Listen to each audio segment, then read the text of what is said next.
देहिका का नाम ये कंबोधिलाल है, कैसा ही रंगो रूप है पैसा ही माल है।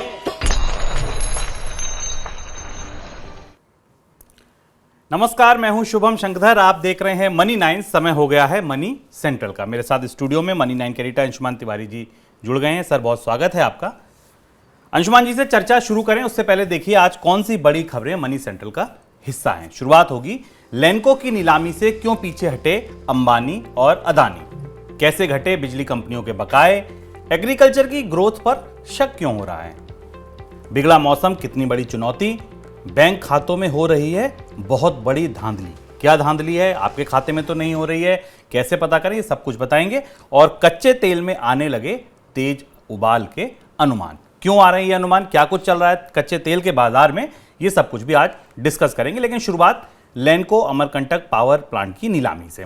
दिवाली प्रक्रिया से गुजर रही कंपनी लैंको अमरकंटक पावर की नीलामी में रिलायंस इंडस्ट्रीज और अदानी समूह ने बोली नहीं लगाई। बुधवार को कंपनी की संपत्तियों के लिए नीलामी लगाई गई, लेकिन दोनों कंपनियों ने अपने को पीछे कर लिया। उन्होंने कहा कि बिक्री की प्रक्रिया में उल्लंघन किया गया है नियमों का। आईबीसी के जो नियम थे उनके तहत ये बिक्री नहीं की गई, इसलिए दोनों कंपनियों ने इससे अपने को पीछे कर लिया। ऐसा पहली बार होने की उम्मीद थी कि जब अंबानी और अदानी किसी एक कंपनी की संपत्ति खरीदने के लिए आमने सामने होते, लेकिन अब ये नहीं हो सका। लैंको अमरकंटक पावर की संपत्तियां खरीदने के लिए रिलायंस और अदानी के अलावा सिर्फ एक आवेदन और आया था, जो पीएफसी और आरईसी जो दोनों सरकारी कंपनियां हैं उनके कंसोर्शियम की तरफ से तैयार किया गया था। एक ये आवेदन और था। सर, एक तो ये कि अब क्या इस कंपनी को ये मिल जाएगी संपत्ति, पहली बात, तो दूसरी इन दोनों कंपनियों ने पीछे क्यों हट लिया, कौन से नियमों का उल्लंघन हो गया था? स्पष्ट रूप से तो दोनों कंपनियों के आमने सामने ना आने की वजह पता नहीं है, लेकिन जिस नियम का सहारा लिया गया वो आईबीसी की एक प्रक्रिया है,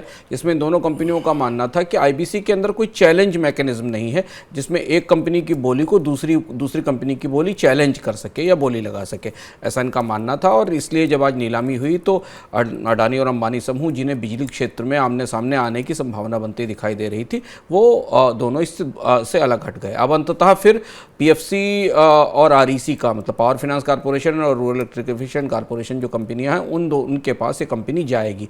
इनके पास पहले से ही 41% कर्ज है इस कंपनी का और इनकी बोली 3000 करोड़ रुपए के आसपास है। एग्जैक्टली अगर हम कहें तो इस टीम ने, पीएफसी आरईसी की टीम ने 3020 करोड़ रुपए का अपफ्रंट कैश पेमेंट ऑफर किया है अपनी इस बोली में। और ये लैंको अमरकंटक का करीब 41% डेट इसके साथ लेकर चलते हैं। अब इस पूरी प्रक्रिया के बाद संभावना इस बात की थी कि शायद अडानी समूह करीब 2950 करोड़ रुपए ऑफर करने वाला था, जो संकेत मिल रहे हैं। रिलायंस इसके लिए 2103 करोड़ रुपए ऑफर करने वाला था और पीएफसी और आरईसी ने करीब 5521 करोड़ रुपए के पेमेंट की बोली लगाई थी, ऐसी चर्चा थी। लेकिन अब अंततः ये पीएफसी आरईसी के पास जाएगी। राज्यों को बिजली उत्पादक कंपनियों यानी जेनकोस का भुगतान करना है, उसमें कुछ कमी आई है। ऊर्जा मंत्रालय की तरफ से दी गई जानकारी के अनुसार डिस्कॉम्स पर जेनकोस का बकाया 17% यानी 24,680 करोड़ रुपए घटा है। ऊर्जा मंत्रालय की तरफ से बिजली सप्लाई के नियम बदलने के बाद राज्यों की तरफ से बिजली उत्पादक कंपनियों के भुगतान में तेजी देखने को मिली है। सर, क्या नियम बनाया था, कैसे भुगतान में कमी संभव हुई? ये बड़ा बदलाव हुआ है। लगातार पिछले 6 महीने 8 महीने से केंद्र सरकार, राज्य सरकारें इस बात की जद्दोजहद में लगी थी, खासतौर से केंद्र सरकार इस बात की जद्दोजहद में लगी थी कि जो बिजली प्रोड्यूसर्स हैं, बिजली बनाने वाली कंपनियां हैं, उन्हें बिजली वितरण कंपनियां डिस्कॉम के बकाए का भुगतान हो सके। और इसके लिए अंततः जो सख्ती हुई, उस सख्ती में एक क्लाज लगाया गया था। वो क्लाज था लेट पेमेंट सरचार्ज का, और उस लेट पेमेंट सरचार्ज के सीधे उस कंपनी पर लगाया जाना था जो वितरण कर रही थी। जैसे मान लीजिए किसी राज्य की कंपनी अगर समय पर बिजली उत्पादन कंपनी को पैसा नहीं देती तो उस पर ह्यूज पेनाल्टी लगाए जाने का फैसला किया गया था। उसका नतीजा ये हुआ है कि पिछले 5 महीनों में करीब 24,000 करोड़ रुपए की बकायेदारी कम हुई है, यानी कंपनियों ने समय पर अपना भुगतान किया है। जिन राज्यों से केवल एक राज्य को छोड़ दिया जाए तो झारखंड बिजली वितरण निगम को लेकर केवल एक डिस्ट्रीब्यूशन यूटिलिटी को छोड़ दिया जाए तो बाकी जो नॉन पेमेंट ड्यूज़ हैं वो बाकी सब जगह तेजी से कम हुए हैं। अब इस समय करीब 1,14,000 करोड़ रुपए के आसपास के बकाये डिस्कॉम्स के पास बने हुए हैं। बुधवार को सरकार की तरफ से जारी हुए सितंबर तिमाही के जीडीपी ग्रोथ आंकड़ों में कृषि क्षेत्र की ग्रोथ के आंकड़े काफी चौंकाने वाले हैं। कृषि सेक्टर की ग्रोथ को 4.6% दर्शाया गया, जो 10 तिमाहियों में सबसे ज्यादा ग्रोथ है। और ये ग्रोथ ऐसे समय बताई गई है जब देश में खरीफ फसलों के उत्पादन में गिरावट देखने को मिली है। सरकार के कृषि मंत्रालय ने अपने पहले अग्रिम अनुमान में बताया है कि इस साल देश में खरीफ खाद्यान्न उत्पादन पिछले साल के मुकाबले 61 लाख टन कम रहेगा। कृषि सेक्टर में गैर फसल हिस्सों में भी बहुत बड़ी ग्रोथ नहीं आई है। उल्टे महंगे चारे और लंपी स्किन बीमारी की वजह से पशुधन पर भी असर पड़ा है। ऐसे में ये ग्रोथ के आंकड़े चौंका रहे हैं, शक पैदा कर रहे हैं। सर, ऐसा क्यों है? जीडीपी के आंकड़ों का जो फॉलोअप है, हमने कल जीडीपी के आंकड़ों को विस्तार से बात की थी और कृषि क्षेत्र के संदर्भ में हमने कल ये बात हमें भी इन आंकड़ों के साथ चर्चा में हमने रखी थी कि ग्रामीण क्षेत्रों में मांग और ग्रामीण क्षेत्रों में मजदूरी की बढ़ोतरी, ये दोनों इस बात को सपोर्ट नहीं करते कि लगातार 10 तिमाहियों से कृषि क्षेत्र में आर्थिक विकास दर 4% से ऊपर रही है तिमाही आधार पर। क्योंकि हमने इस सारी कंपनियों को, यहाँ तक कि सरकार की तरफ से भी ग्रामीण क्षेत्र में मांग बढ़ने के संकेत देखे थे।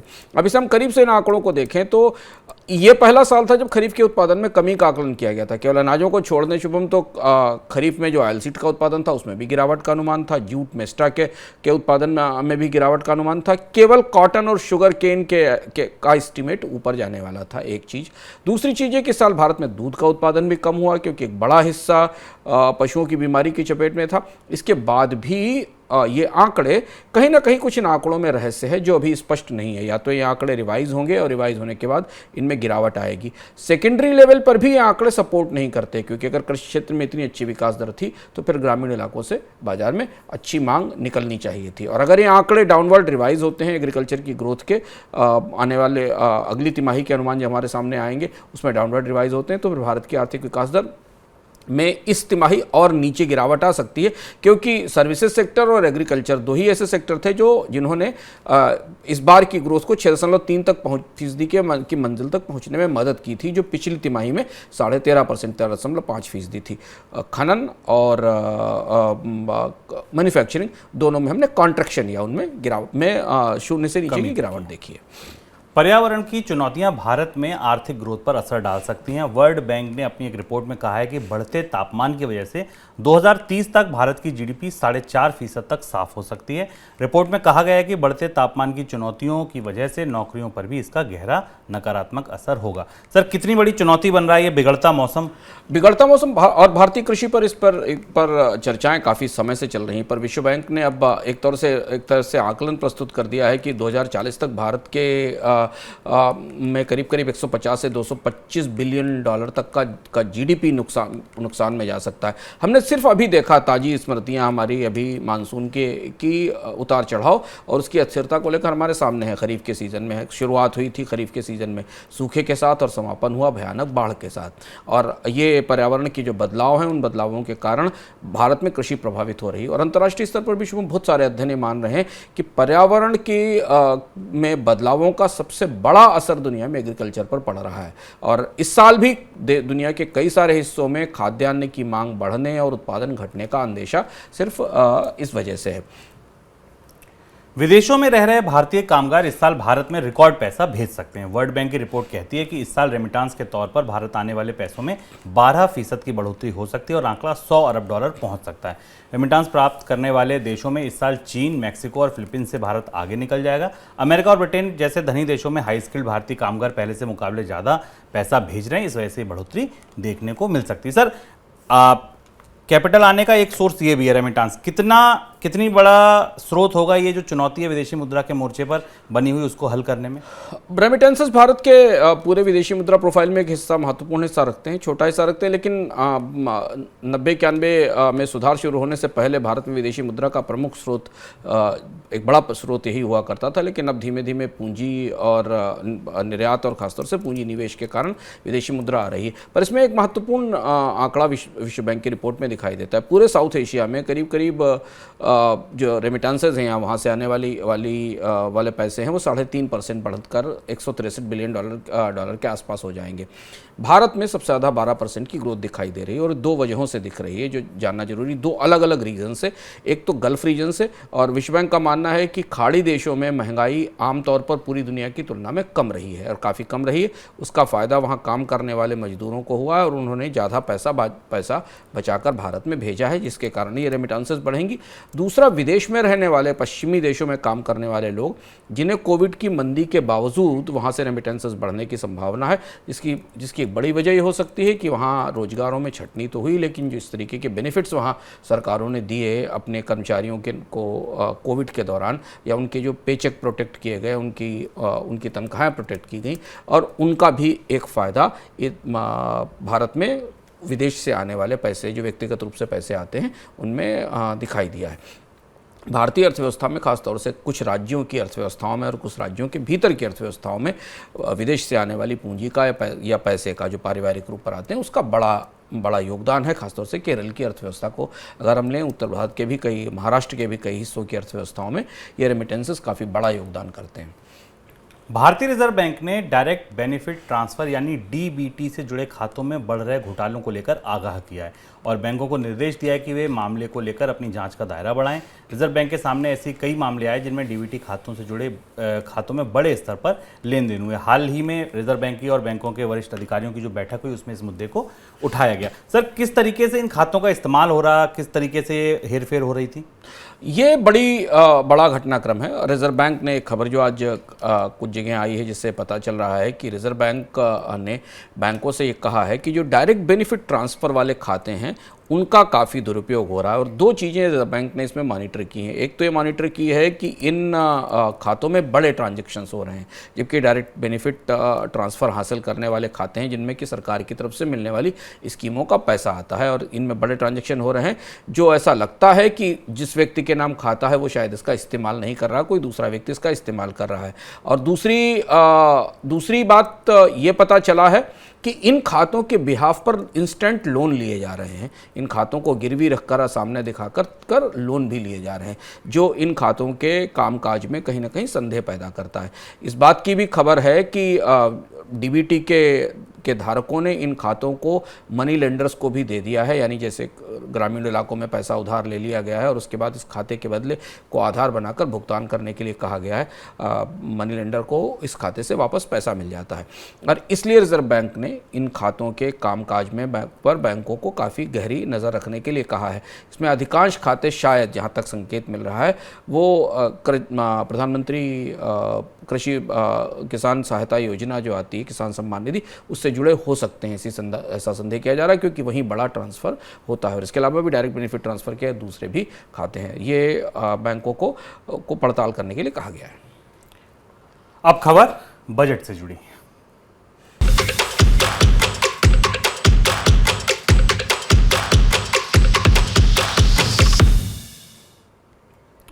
उर्वरक पर दी जाने वाली सब्सिडी को लेकर सरकार एक नए मॉडल पर विचार कर रही है। इस मॉडल पर हो सकता है सरकार इस बजट में आगे बढ़े, ऐसी संभावना है।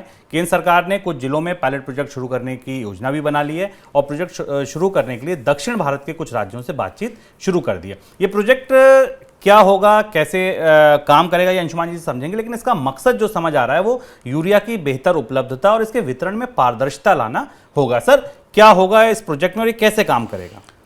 ये बजट के लिहाज से और भारत में सब्सिडी और फर्टिलाइजर क्षेत्र के लिहाज से एक महत्वपूर्ण सुधार शुरू होने वाला है। हालांकि इसे माना यह जा रहा है कि इसे डायरेक्ट बेनिफिट ट्रांसफ़र की व्यवस्था के तहत लाया जाएगा, लेकिन शुरुआती तौर पर जो संकेत मिले हैं उस हिसाब से सरकार खाद के और फर्टिलाइजर के वितरण की पूरी प्रक्रिया में बड़ा बदलाव करने जा रही है। व्यवस्था यह है कि अभी भी किसानों को जो खाद मिलती है वो उनके आधार ऑथेंटिकेशन के आधार पर मिलती है। जो व्यवस्था दी जा रही है उस व्यवस्था के तहत वो जहाँ से खाद खरीदेंगे वहाँ जो पॉस मशीन है जिसके जरिए उनको भुगतान किया जाता है, वहाँ उनका पूरा डिटेल और उनके द्वारा खरीदी जाने वाली खाद का ब्यौरा रखा जाएगा। राज्य सरकारें इस उर्वरक की सप्लाई किस किसान को कितनी की गई है इसका हिसाब उस केंद्र सरकार और राज्य सरकार के एक डेटाबेस में मेंटेन करेंगी। इस डेटाबेस में मेंटेन के जरिए सरकार ये जानने की कोशिश करेगी कि किसान ने कितनी ज़्यादा और कितनी मात्रा में खाद का इस्तेमाल किया। कहा यह जा रहा है कि इसके जरिए सरकार खाद के सीमा से अधिक इस्तेमाल को और जो ओवर यूज़ फर्टिलाइज़र का है उसे रोकने की कोशिश करना चाहती है। फिलहाल ये कहीं ना कहीं शुभम किसी तरह से एक डिमांड साइड मैनेजमेंट की कोशिश लगती है, और दो वजह से ऐसी कोशिश लगती है कि सरकार ये चाहती है कि फर्टिलाइज़र की सब्सिडी में कमी आए, पर वो सीधे सब्सिडी में कमी संभव नहीं है, इसलिए वो मांग के स्तर पर थोड़ा नियंत्रण करना चाहती है। दूसरा पहलू इसका यह है कि क्या इसमें सीधे ट्रांसफ़र होगा, पैसे का जो होता है उसे लेकर अभी सरकार के भीतर स्थिति पूरी तरह से स्पष्ट नहीं है। नहीं, और वो मुश्किल भी होगा क्योंकि सर इतना बड़ा पेमेंट पहले अपफ्रंट करना किसानों को, उसके बाद उनके खाते में भेजना, कंपनियां तो झेल जाती हैं कि चलो लेट आए पेमेंट, लेकिन किसानों के लिए तो मुश्किल होगा। हाँ, और ये बात, यही दुविधा है सबसे बड़ी, क्योंकि किसान अगर आप फर्टिलाइजर पर बैग सब्सिडी की स्थिति देखें ना शुभम, तो 3,000 रुपये उसकी उत्पादन लागत है और फर्टिलाइजर के बैग की कीमत 250 रुपये के आसपास है। मान लीजिए अगर हम इसे पुराने सब्सिडी डीबीटी के मॉडल के हिसाब से चलें, जो कि एलपीजी का मॉडल था, जो सबसे ज़्यादा भारत में सफलता से लागू हुआ, उसे अगर आप ध्यान दें तो होता यह था कि कस्टमर को एलपीजी सिलेंडर का पैसा देना पड़ता था पहले गैस एजेंसी पर जाकर, और सब्सिडी उसके खाते में ट्रांसफर कर दी जाती थी। यहां किसान से ये कह पाना कि वो खाद की बोरी के लिए जो 250 रुपए की, उसके लिए वो 3,000 रुपए अपफ्रंट पे करेगा और उसके बाद वो पैसा अपने खाते में वापसी का इंतजार करेगा, ये कहना मुश्किल है। और इसलिए शायद ये उस तरीके का क्लासिकल डीबीटी ट्रांसफर सिस्टम नहीं होगा जिसमें कि आप पहले सामान खरीद लीजिए और फिर उसके बाद उसकी सब्सिडी सरकार आपके खाते में भेज देगी। तो कुल मकसद ये लगता है कि सब फर्टिलाइजर को डिमांड साइड से मैनेज किया जाए, ये कोशिश की जाए कि फर्टिलाइजर की आपूर्ति जितनी ज़रूरत है उतनी ही की जाए, ज़्यादा ना की जाए, उसकी ब्लैक मार्केटिंग रोकी जाए और ओवर यूज़ रोका जाए। इससे सरकार फर्टिलाइजर की सब्सिडी में थोड़ी सी कमी कर सकती है, क्योंकि फर्टिलाइजर की सब्सिडी का बिल इस साल रिकॉर्ड स्तर पर पहुंचने वाला है। तो ये एक महत्वपूर्ण बदलाव है जो शायद इस बार बजट की घोषणा में शामिल किया जा सकता है। अमेरिका हो, यूरोप हो, भारत हो, हर जगह शेयर बाजार हरे हैं।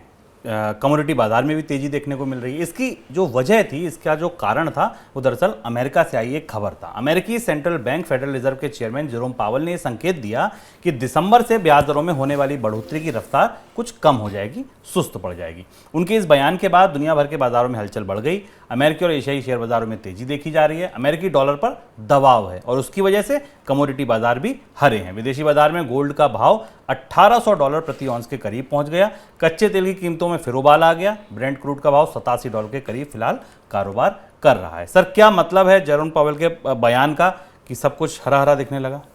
जेरोम पावेल ने दो बातें कही। जेरोम पावेल ने एक तो ये कहा, संकेत दिया कि महंगाई अभी भी मजबूत स्तर पर बनी हुई है, और अब आप इसे किस तरह से देखना चाहते हैं, बाजार की निगाह से देखें या लंबे समय की निगाह से देखें। बाजार की निगाह से बयान महत्वपूर्ण था कि जेरोम पावेल ने संकेत दिया कि आने वाले समय में ब्याज दरों में बढ़ोतरी की रफ्तार थोड़ी कम की जा सकती है। ब्याज दरों में बढ़ोतरी रोकी नहीं जाएगी, उसकी रफ्तार थोड़ी कम की जा सकती है, क्योंकि महंगाई अभी भी बड़ी चुनौती बनी हुई है।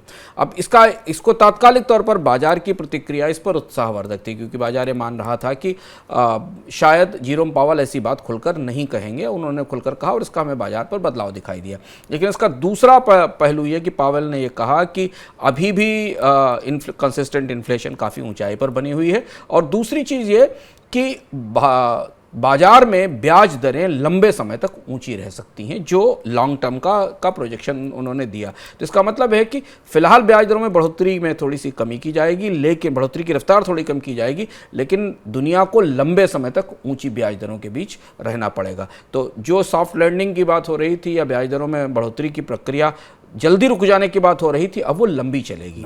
ब्याज दरों में बढ़ोतरी होगी लंबे थोड़े ज़्यादा अंतराल के बाद, और थोड़ी बढ़ोतरी होती जाएगी। तो जो एक पूरी ट्रेजेक्ट्री है, पूरा प्रोजेक्शन बन रहा है दुनिया में ब्याज दरों को लेकर, वो दो तरह से बन रहा है। एक तो दुनिया के सारे केंद्रीय बैंक ब्याज दरें ऊंची रखेंगे लंबे समय तक, उनमें तेज और जल्दी कटौती नहीं करेंगे, और दूसरी चीज़ है कि उनमें क्रमशः उत्तरोत्तर बढ़ोतरी होगी, पूरी शॉक में एकदम तुरंत तेजी से बढ़ोतरी नहीं होगी। मतलब अभी तक तो फेडरल रिजर्व शुभम 6 बार ब्याज दरें बढ़ा चुका है। अब इसके बाद जो कि पिछले 15 साल में हाईएस्ट है, सबसे ऊंचाई पर है। लेकिन अब यहाँ से थोड़े लंबे समय की तस्वीर हमारे सामने ब्याज दरों को लेकर दिखाई देने लगी है।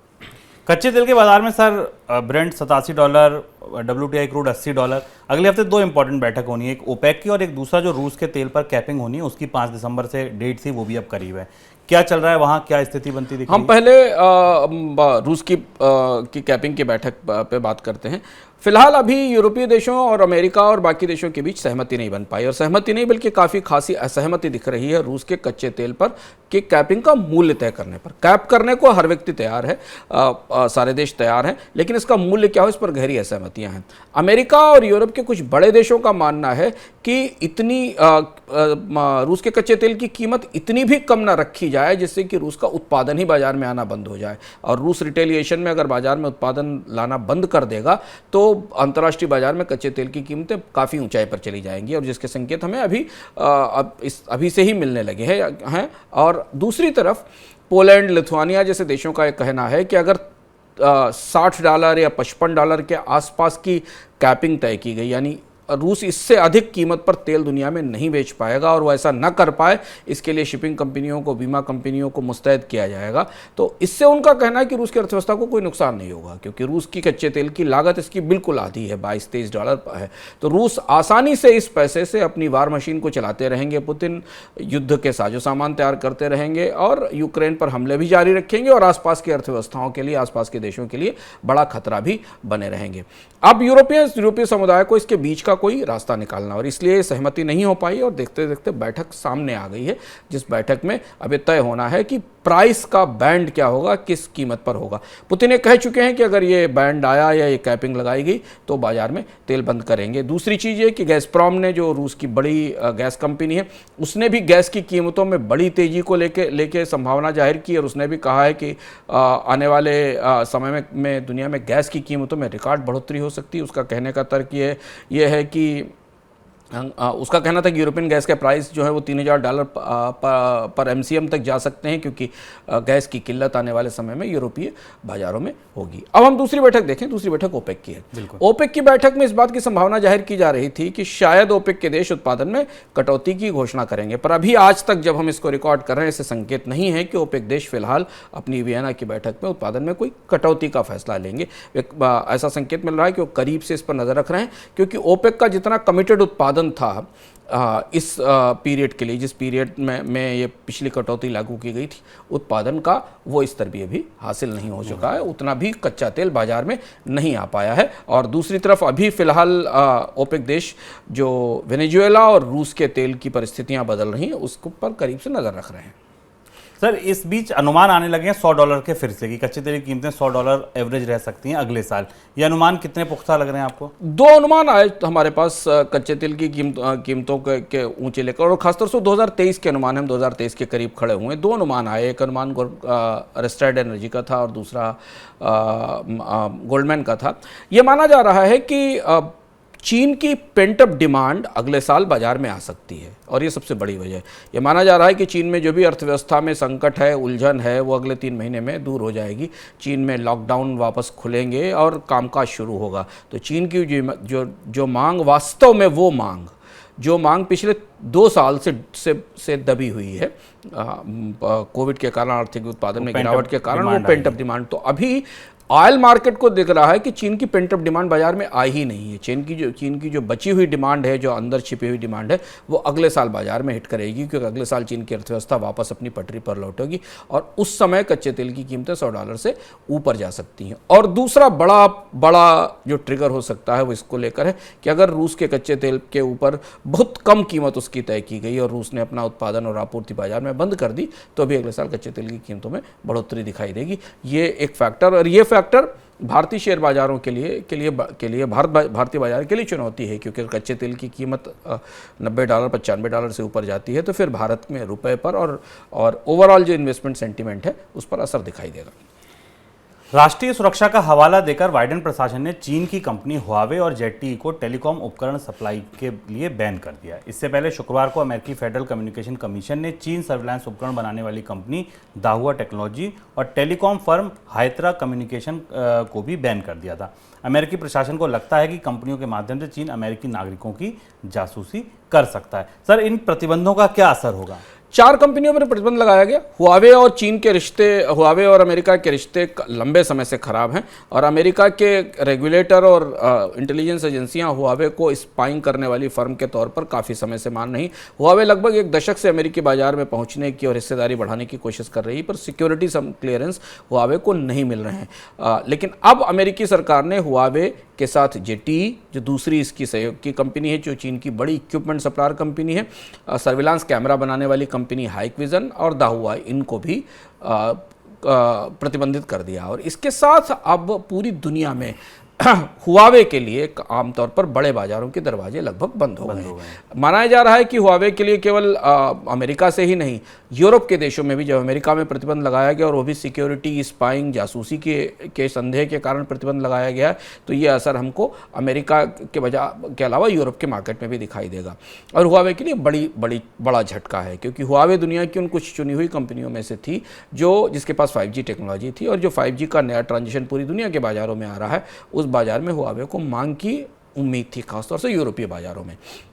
इधर चीन और रूस के करीबी रिश्तों के कारण यूरोप के देश बहुत सारे चीनी सामान को लेकर और ज़्यादा संदेह से भर रहे हैं। चीन के टेक्नोलॉजी को, चीन के कम्युनिकेशन इक्विपमेंट को लेकर और ज़्यादा सतर्कता बढ़ा रहे हैं। भारत की 5G रेस में हुआवे को पहले ही शामिल नहीं किया गया। भारत में जो 5G के नए टेंडर हुए और जो 5G का नेटवर्क एक्सपेंशन आएगा, उसमें हुआवे शामिल नहीं है। तो अब चीन के बाजार की तो सबसे बड़ी कंपनी है हुआवे, लेकिन दुनिया के बाजार में जो हुआवे का ग्लोबलाइजेशन होना था, जो ग्लोबली उसको इक्विपमेंट मार्केट में बड़ी जगह मिलनी थी, उसकी संभावना अब यहाँ से लगभग खत्म हो गई। बिल्कुल। तो ये था हमारा आज का मनी सेंट्रल। चलते चलते आपको छोड़ जाते हैं कि स्पेशल रिपोर्ट के साथ। आज की स्पेशल रिपोर्ट है देश के सबसे बड़े पर्सनल फाइनेंस सर्वे से निकली। आज की रिपोर्ट ये बताती है कि भारत में कितने लोग क्रेडिट कार्ड का इस्तेमाल करते हैं, किन कामों के लिए इस्तेमाल करते हैं। ये सब कुछ आपको पता चलेगा इस स्पेशल रिपोर्ट में। घर का राशन खरीदने, गाड़ी में तेल भरवाने या फिर बच्चों की फीस भरने के लिए अगर लोन लेना पड़े, तो ऐसे परिवार के आर्थिक हालात को आप ठीक नहीं समझेंगे। वहीं क्रेडिट कार्ड से ये सब काम करें तो कोई सवाल नहीं उठाएगा, लेकिन लोन लेकर ये सब काम करने और क्रेडिट से इस तरह की खरीदारी में ज्यादा अंतर नहीं है। और देश में क्रेडिट कार्ड रखने वाले ज्यादातर लोग इन्हीं सब कामों के लिए उसका इस्तेमाल करते हैं।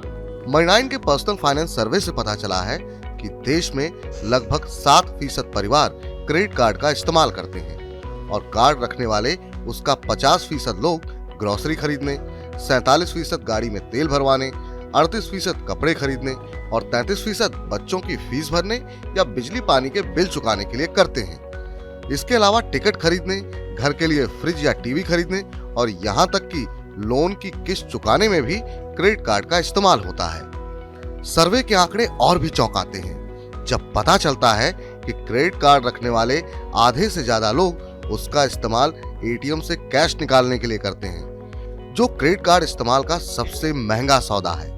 इतना ही नहीं, कार्ड रखने वाले 1/3 से ज्यादा लोगों को पता ही नहीं कि इसके यूज पर कितना ब्याज लगता है। और लगभग इतने ही लोग ऐसे हैं जो समय पर क्रेडिट कार्ड के बिल का भुगतान नहीं कर पाते और आगे के लिए रोल ओवर कर देते हैं। लेकिन क्रेडिट कार्ड इस्तेमाल में ज्यादा जानकारी नहीं होने के बावजूद देश में इसका चलन तेजी से बढ़ रहा है। रिजर्व बैंक के आंकड़े बताते हैं कि सितंबर तिमाही के दौरान देश में क्रेडिट कार्ड से होने वाला खर्च 4 साल के ऊपरी स्तर पर पहुंच गया है। सितंबर तिमाही में क्रेडिट कार्ड के कुल आउटस्टैंडिंग 1.67 लाख करोड़ रुपए पहुंच गई है, जो पिछले साल सितंबर तिमाही में 1.31 लाख करोड़ रुपए थी। पिछले 1 साल के दौरान देश में क्रेडिट कार्ड इस्तेमाल करने वालों के आंकड़ों में 1.25 करोड़ से ज्यादा की बढ़ोतरी भी हुई है। पिछले साल अक्टूबर तक बैंकों की तरफ से कुल 6.63 करोड़ क्रेडिट कार्ड जारी किए गए थे और इस साल अक्टूबर अंत तक यह आंकड़ा बढ़कर 7.93 करोड़ पहुंच गया है। हालांकि क्रेडिट कार्ड यूजर बढ़ने के साथ इसके यूज करने को लेकर जानकारी बढ़ाने की भी ऐसे ही का तमाम ये